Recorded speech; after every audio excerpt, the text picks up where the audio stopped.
पल में रिश्ता जोड़ लेतो, पल भर में रिश्ता तोड़ लेतो। एक पल में रिश्ता जोड़ लेतो, पल भर में रिश्ता तोड़ लेतो। आ सब छोहरा के मिल समझ होई है। गोरे गाल लाल होठ लाल देख के यारमा नहीं रे गधई है।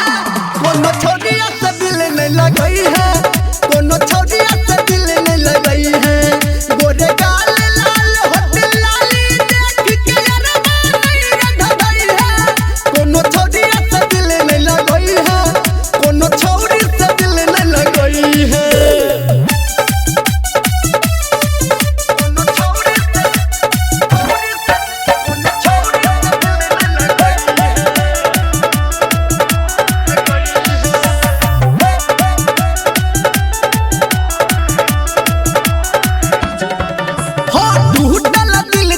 हमारा यारवा केकरो प्यार में उजरला घरवा। बात सही सही कहतियो हम, छोड़ के कखनो न जइहे नियरवा। टूटल दिल छै हमारा यारवा केकरो प्यार में उजरला घरवा। बात सही सही कहतियो हम, छोड़ के कखनो न जइहे नियरवा।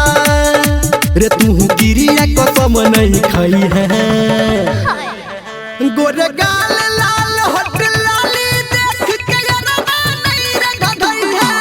कोनो छोरिया से दिल नहीं लगई है, कोनो छोरिया से दिल नहीं लगई है। गोरे गाल लाल होठ लाल देख के यारमा नहीं रे गधई है। कोनो छोरिया से दिल नहीं लगई है, कोनो छोरी से दिल नहीं लगई है।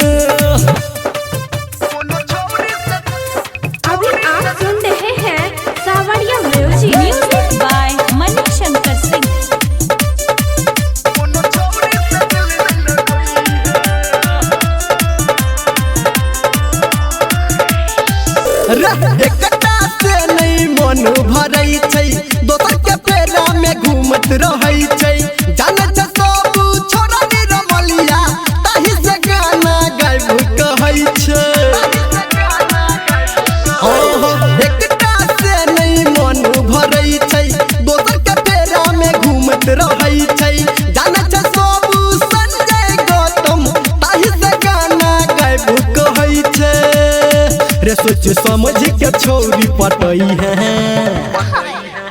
गोरे गाल लाल होठ लाल देख के यारमा नहीं रे गधई है।